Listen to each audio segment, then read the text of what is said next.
All right, here we go. Hey, John, we need to shoot a promo for next week. Whoa, man. You know what we're in the middle of right here? We're about to do something nobody's ever done before, JP. Come on. We're going to actually, out in the field at a utility company, we're going to test a 3, a 4, a 5, a 6, a 8, and a 9S this week. In the field. Actually live. Come on, we ain't got time for all this stuff, man. Well, wait a minute. Hold on. Okay.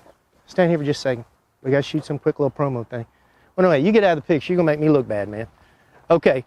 So this week, you guys, we've been talking about it. So this week we're going to actually be out live doing live tests, and we're going to film testing a 3, a 4, a 5, a 6, a 8, and a 9S meter.